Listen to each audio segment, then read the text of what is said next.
we're in an unusual moment in the world.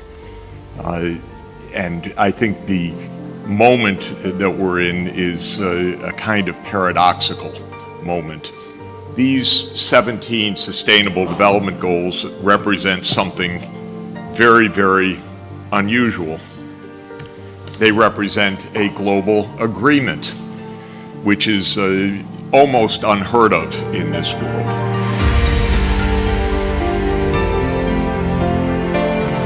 So these goals are not to be taken lightly, these environmental goals. They are, even though it's hard for us, I think psychologically hard for us, look at how comfortable we are. Look at how rich we are. Look at how we enjoy our lives. We cannot feel the earth moving beneath us in that we're undermining fundamentally all that makes this possible. France's tourism industry has lost nearly $800 million.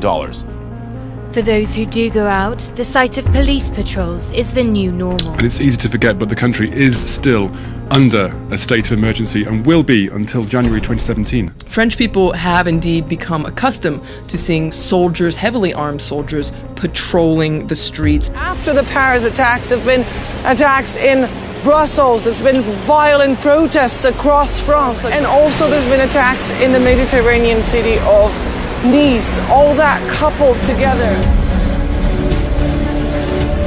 These goals represent an agreement of every member state of the United Nations on a way forward in global cooperation for the coming generation. And they were followed by an equally momentous agreement just a few weeks after September 25th, 2015, last year, when these 17 goals were adopted.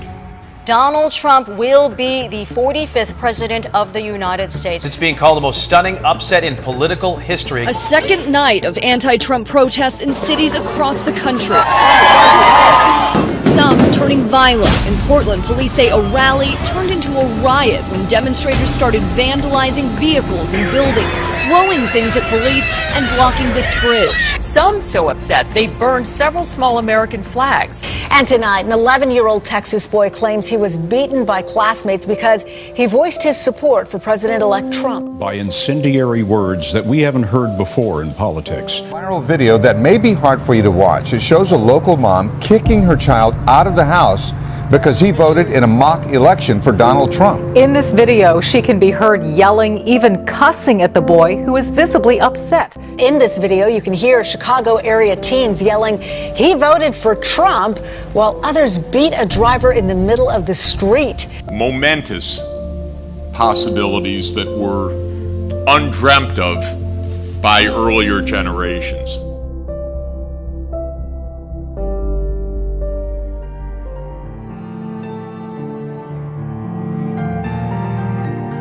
Wars are raging, and civil strife and conflict are raging across a swath of nearly 10,000 kilometers now, from the Sahel of Africa into Central Asia. And there is an alarm of a world that seems to be spinning out of control.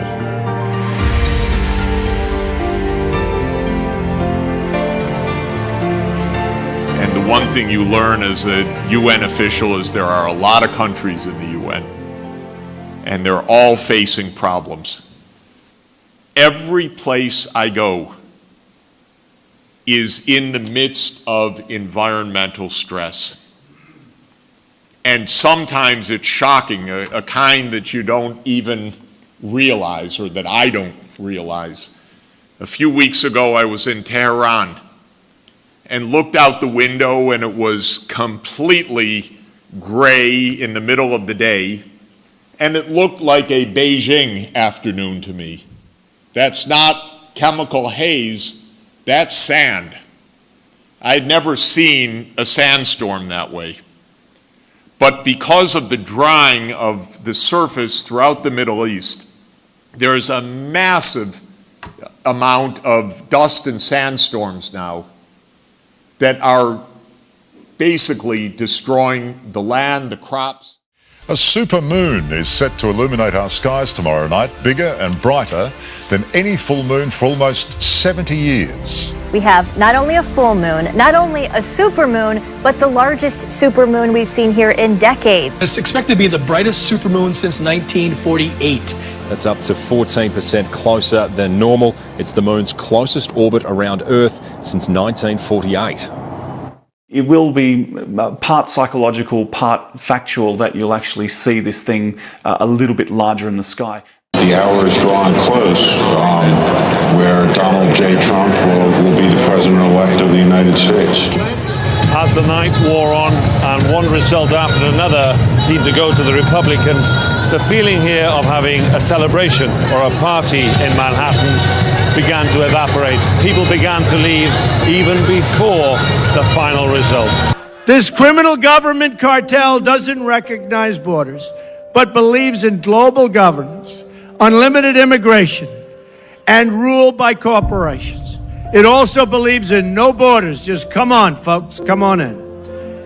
Speaking in secret to a foreign bank, again, just revealed, Hillary Clinton said, "My dream is a hemispheric common market with open trade and open borders." Well, there go the rest of your businesses, and there goes your country, folks. She doesn't say that. Behind closed doors, when she thought no one was listening, she pledged to dissolve the borders of the United States of America. No borders. You don't have borders, we don't have a country. WikiLeaks has given us a window into the secret corridors of government power, where we see a former Secretary of State announcing her desire to end forever the American independence that our founders gave to us and wanted us to have. American soldiers have fought and died to win and keep America's freedom. And now Hillary Clinton wants to surrender that freedom to these open borders, open trade, and a world government. And by the way, we want a government for the United States. We're very happy with it. We're very happy.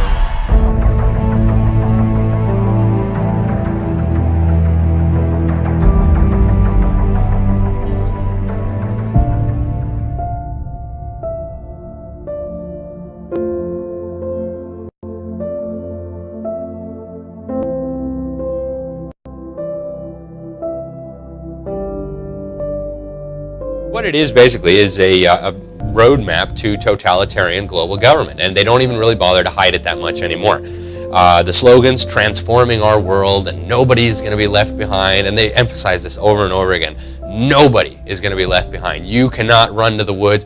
There's no escaping this, right? So if you think I'm going to build a bunker and I'm going to save a lot of food, that's not going to work. Nobody is going to be left behind. But the end goal really is very simply a totalitarian world system. They call it the New World Order a lot. If you listen to their speeches, George Bush in 1991 went on TV, said the purpose of me invading Iraq under the UN is to create a new world order. And he told us what the New World Order was, right? It's a world where the UN peacekeeping forces can implement the vision of the UN's founders, who we went over at the beginning, right? Stalin, Alger Hiss, these types of people. Why would we want UN peacekeeping forces implementing this totalitarian vision? Well, I don't know, ask George Bush.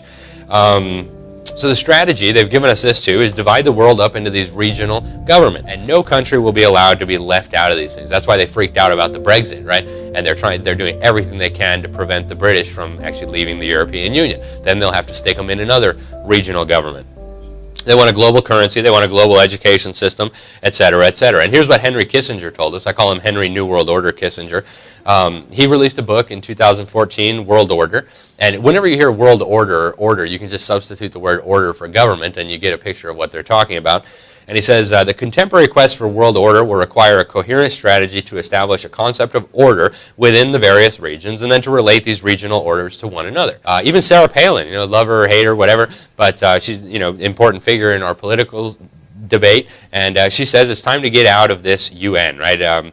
The one world government apocalyptic stuff, and it's good that the British decided to leave, and America can learn an encouraging lesson. It's time to dissolve the political bands that connect us to the agendas not in our best interest. May UN shackles be next on the chopping block. So as for solutions, I always tell people we need to pray, right?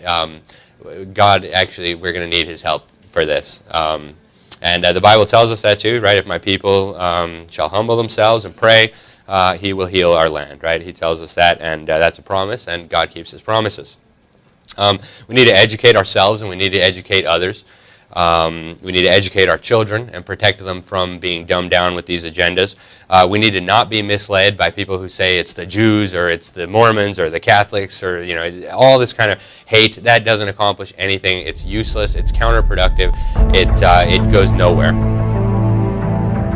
And on the other side, we have wars raging.